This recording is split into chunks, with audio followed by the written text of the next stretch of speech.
Three, two, one. Welcome to the SaaS Pulse Show. My name is Michael Bertoni, and I'm the founder and CEO of SaaS Talent. And unbelievably excited today, everyone. We have a data expert, data quality, data governance, right? Does anybody care about data? We have a lot of data out there, AI data, tons of data out there.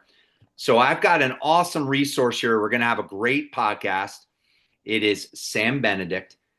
He is the head of sales, director of sales for DQLabs right now. He also founded his own tech company, SaaS tech company called Analytics Data Services. Right? I said that right, Sam, right?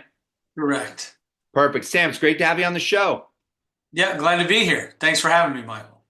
Yeah, Sam, what I always love to start with is the superhero backstory, right? Always love to start with that. So you're at DQ Labs now, you're the head of sales, right? When I met you, you were doing Irwin, right? Yeah. Irwin got acquired by Quest, right? I saw you were doing other things, so tell everybody a little bit about your journey. Like, where did you start in technology and how did you get here to where you are now? Right. So it's a little less interesting than being bitten by a spider, but I started in the data warehousing space somewhere around 2000. I was at a software company for telecom, and I ended up moving into healthcare data around that same time to manage what turned out to be four data warehouses across four states for one of the Blues affiliates. And that's where I really learned some of the problems with data, right? Things like data mapping, data quality. And so in the midst of my time there, I was running a group of data modelers and data analysts that were doing mapping. I also had an agile team that was trying to stand up an environment for data science. It was very early data science years, and in healthcare, those are actuarials. And so through all of that, I met a gentleman named Mike Boggs, who was forming Analytics Data Services. And I joined his team to sell that product as one of the founding members. I think there were somewhere around six people when I started. And so from there, we grew that company exponentially year over year Nice. with some, we learned a lot of things, right? There's a huge learning curve when you're a brand new company. The product has to be good, right? And it was, Yeah. but it needed things. And so we learned those things for our prospects and customers. And ultimately, that product, that company ended up being acquired by Irwin, which at the time was a data modeling company that was also considered a startup because the assets had just been sold from CA, and that was run by Adam Familaro. And later, acquired about 3 years later in 2020 at the stroke of midnight, it was sold to Quest Software. Nice. And I was with Quest for a short time before embarking on a journey as a chief data office employee for Citibank, running their data quality program. Nice, nice. Yeah, your journey is unbelievable. And now you're back in sales, right? Back at DQ Labs. Yep. So tell everybody about really just let's get in high level first about what's important about data quality, data governance. Like what is that? Why should people listening to this care, right? Especially So about these things. What let's start there and kind of drill down. yeah, so the reason I like that space, right, governance and quality, is that it's foundational, right? It solves real problems. And in many cases, it's still considered in some companies a nice to have. But I think with the advent of AI and Gen AI and even data science, you're starting to see more companies leaning more heavily on data governance and data quality because of the fact that their outputs and their directional insights are not accurate when they have bad data. And that's just amplifying what everybody's already known in most companies is that there are data problems. And if we don't have a comprehensive quality program to fix them, they're just going to get worse, right? There's an expression that bad news doesn't improve with time; it just gets worse, right? Right. So that's kind of motivated people to look at these products and to start to put together a programmatic approach. For me, that's where sales is exciting because not only are you selling a product and growing a company, but you're helping people solve real problems that are becoming a burden and aren't going to get better without that solution. Nice. So in terms of DQLabs, right? So tell the audience, so what is DQLabs? And again, get into this space a little bit. So I don't know a lot how familiar people listening to this are with the data quality, data governance, these tools. So Yeah. talk about, so you're at DQLabs, you're the director of sales there. What do you guys do there? What's the 30,000 foot overview of that? And talk about the space. Yeah, so data quality, many people know the quality of clothing, they know the quality of food, but not a lot of people understand the quality of data, right? So there are dimensions of data quality that have to do with accuracy and timeliness and completeness and all of these things. Hmm. And in order to take an approach where you can solve those problems, you have to consider all of these dimensions of data quality, not at the same time. So when we think about where do companies start? What's the best measure for them? Is to look at, do they understand how good, bad, or ugly their data quality is? And if the answer to that is we kind of know, then you're not doing it right. So they need to implement a product which is a comprehensive look at data quality. So it offers observation, right? So you can look at your data, you can see problems as they're happening, Hmm. and you can immediately start to resolve them. And instead of letting those compound over time, you've got measurements, and those are going to be your KPIs and metrics. You're scrolling through the data, profiling that data, and understanding where it's falling down. Hmm. You've also got remediation. So a lot of companies, when we think about data quality, they might be, in the past 10 years, there have been utilities, right, that are good for monitoring and observability. Others are good for profiling. Still others might be more geared toward resolution, but there's never been really a comprehensive package. And what Gartner calls this now is augmented data quality solutions, because they are literally taking everything from start to finish. They're using AI to go out and find insights that perhaps an analyst would, it might take a team of analysts or data stewards, as many companies call them, to go out and find all of the relationships between a term and a tag and a data column, right? So finding those things that come together. We use large language models to accomplish that. We do all sorts of things in the back end that really exponentiates the power of a single individual. So if you have a platform in place that goes end to end on data quality, you can expect that those jobs that used to take an inordinate amount of time, focus, and energy, right? And we've become a society that's less focused, and we get bored after 10 minutes of something because of social media and other reasons. But this is a way to get in, get the work done quickly, and leverage the software to do the work for you. Yeah. So the answer about what's the compelling offer from DQLabs, it's end-to-end solution from discovery, finding out there's a problem and understanding how good or bad it is, all the way through to the resolution phase, where you're picking up the details and the depth of the issue and pushing that into a system like Jira or ServiceNow, so those things can be resolved immediately with all the detail necessary.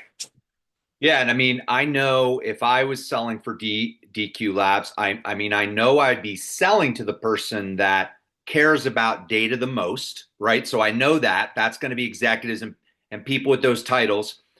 But I always also like to talk about the ICP, or the ideal customer. So the ideal customer profile for DQLabs, right? And these types of, like, what does that look like? My thoughts are highly regulated environments, those types of things. But like, tell me more, Sam, about the customer. Who's the customer?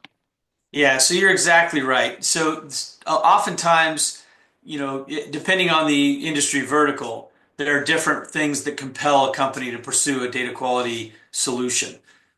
You hit it on the nose with regulatory, right? Banks, insurance companies, healthcare, they all have regulators breathing down their neck about their quality, how they're managing it. And data quality, by the way, includes things like data privacy. Mm-hmm. So being able to understand where all of that PII, all those PII attributes are within your massive oceans of data. And so when we think about, who's the ideal customer from a sales perspective, that's somebody who has a compelling need. They've admitted there's a problem and they're looking to solve that problem, right? On the other end of that, it's also companies that are small and that are trying to put in place good principles and practices around data governance and data quality so you can help them get going. And Hmm. part of doing that is having a solution that's scalable and flexible, right? I don't have to start with an ocean of data at Citibank or any other large financial institution. I can actually service a small customer just as readily and just as successfully so that they can grow with that data quality mindset versus getting to where they're going and then discovering, oh, there's a problem and having to go back through all of the motions to get that data in order. Yeah. So in terms of DQ Labs, let's jump in a little bit deeper. In terms of this solution, what's their unique selling proposition or differentiation? Like there are other tools on the market. Why DQ Labs? Like what's the reasoning?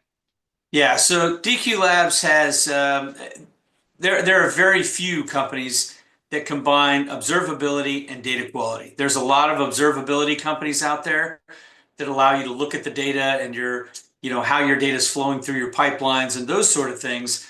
But there are very few that take you into solving the problem once it's discovered, Hmm. notifying you that there's a problem and then giving you the tools and technologies to fix that in a single platform.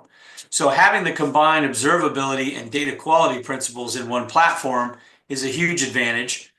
There are only maybe two other major competitors that do it.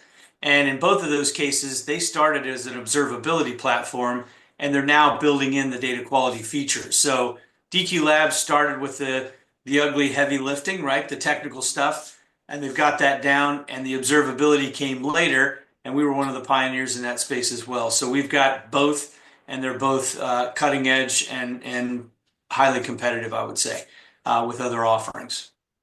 Yeah, so let's talk a little bit about the challenges you faced along the way. So you worked at a startup, right? You worked at a SaaS startup. You worked at Irwin. You're at DQ Labs. So like, what are some of the biggest challenges you faced throughout your career, and how did you solve them? Yeah, so there's a it's a great question. So when you think about my career being mainly sales focused, right? When I think about a SaaS startup, what are the things that you struggle with? And I had a customer tell me one time, this is the best company I never heard of.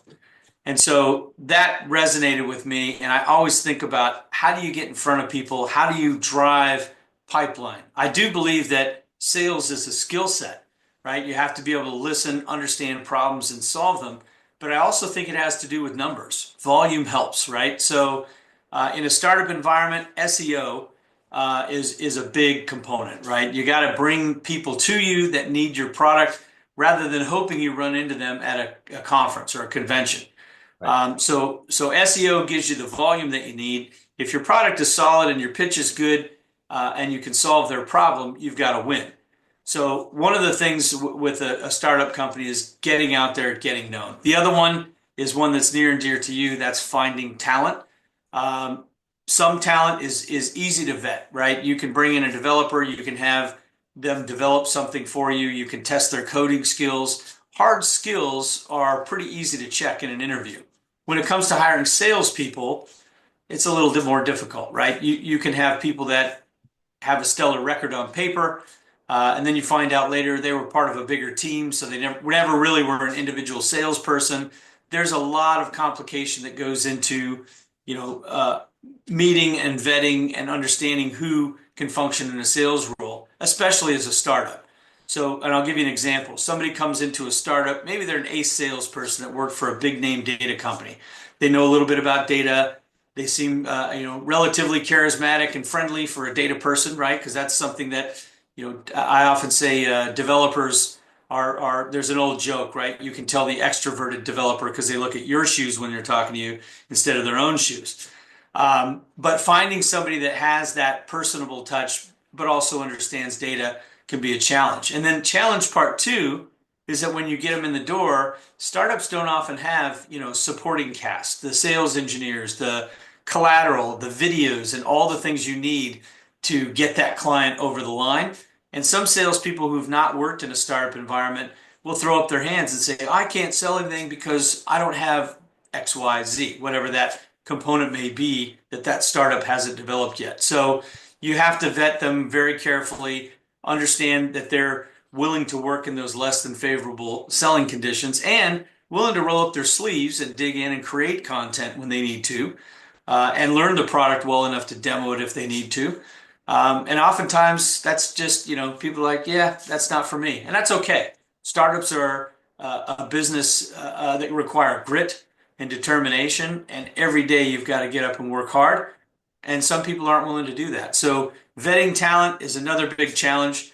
Um, I think the other challenge that I would say in terms of all of that is knowing the right time to take steps, right? Knowing because you have to find out what your competitors are doing. Are you pricing right? Are you messaging right? All those things are sort of a mystery in the beginning. In my case with analytics data services, we were sort of making the transition from perpetual licenses, if people remember what those are, Right. into SaaS software that was sold with a subscription. And that, excuse me, that transition was tough. It was Yeah. tough for a lot of reasons. And I'm going to pause here for just a second. It was tough for reasons that I would say are twofold. One is related to the CEO. The CEO of the company, cheers. Drink some water for you, Sam. Yeah, thank you. That felt much better. The CEO can have a fundamental belief that their product is the best on the market. It's their baby, right? And for others around them, their supporting cast, you can't call their baby ugly. You have to kind of go along for the ride, but you know there's a problem, so you have to convince them to get within the lines. We're outside the lines, we're pricing too high, we're over promising and under delivering. Those things can't happen in a small company because they can kill you very quickly. Right. So getting to the right price point, that's one thing that, is my singular focus. Love that. Sure we're selling it at the right price point and it's valuable. And then also getting the chance to have that conversation with the customer. If you're in an RFP situation, everybody comes in with a low ball price that's not real, and you're the person being honest and saying you're probably going to pay around mid 100s. They're going to throw you out at the start for being honest, right? So you should have packages and being honest, right? Have packages that can be attained for somewhere in the mid to low hundreds, meaning your 80s, right? 80s and 90s, all the way up, depending on the product, obviously. All the way up into maybe the 250 range for an enterprise customer that needs everything and they have massive volumes of data. So looking at pricing and getting it right is important, and that's one of the bigger challenges.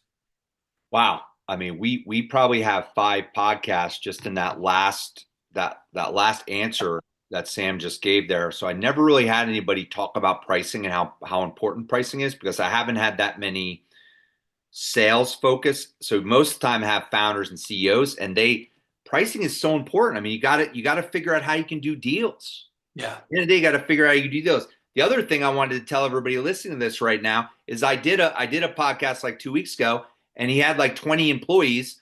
He was the founder CEO. He got all his leads from SEO. Like, he basically said, we just put out great content and people come to us.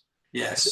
You don't hear that much. Like, you really have to be putting out good content these days. Your brand has to be great. So great answers, Sam. Great answers. So in terms of advice, you also talked about the talent, how important that is. So you talked about a lot of things. In terms of advice, right? So people listening to this right now, early stage people that are solopreneurs thinking about building a product, right? Maybe they're just starting out, they're newer. What are the 2 or 3 biggest pieces of advice that you would give them? Understand the landscape before you start, right? Who's competing in that space? How are you going to differentiate yourself? And what are you going to do to solve the customer's problem in a way that's better and maybe cheaper than your competitors, right? That's the first order of business. If you feel like you have a great solution and you can win, then you go forward. Your next step, I would say, back to the SEO, you have to become visible. And a lot of companies can do that through going to conference after conference after conference. That's expensive.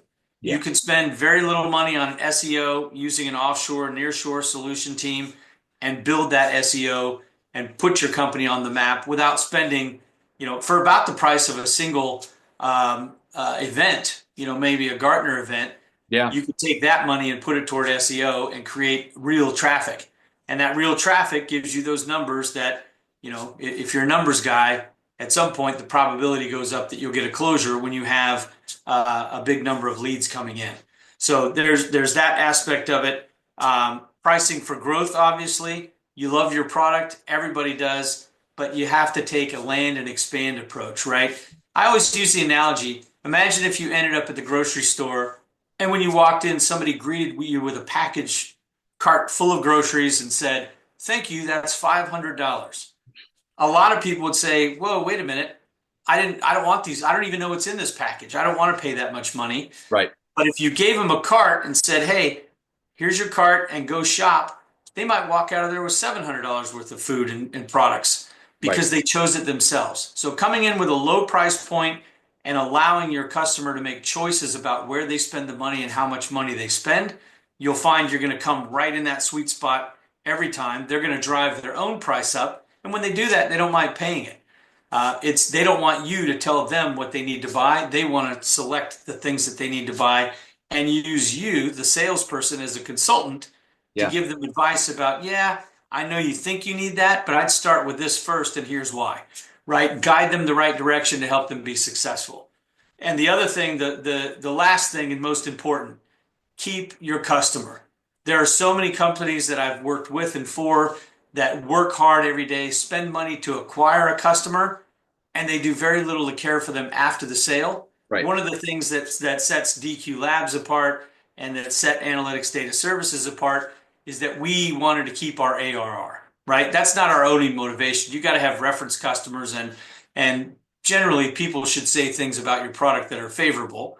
But at the end of the day, spending time with them, understanding how they're using the product, how can they use the product better? There's upsell opportunities in that. And best of all, they don't feel like you're just coming knocking with your hand out every year to get your renewal. You're actually a partner. You're working with them and caring for them.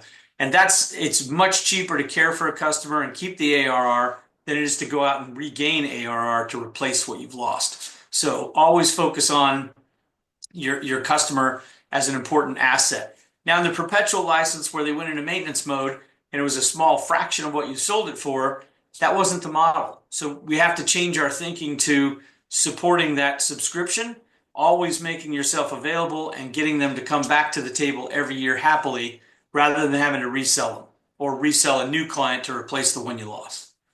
Yeah, I couldn't agree with you more, Sam, what you're saying here. So in my business, you don't know how many times we would sell one person or two or three. Like we'd sell them some talent and they'd be like, well, we don't really need you anymore. I am trying to figure out ways to stay sticky in that account, to Yeah. continue to add value in that account, to get into spend in that account. You know how hard it is to get it for 10 years, Sam, we're having our 10-year anniversary. I basically would get an account, and because I'm a sales guy, I'll get another one, I'll get another one, I'm like, guys, what are we doing? I mean, it was okay, but I'm trying to figure that out big time right now. So Yeah. that's a great answer. Once you get a customer, everybody listening to this, you got to keep them. You got to keep them happy, right? Yeah. You upsell them. You continue to do great work for them, and then they'll come back to you. They'll give you referrals, all these sorts of things. Yeah. So Sam, awesome having you on the show.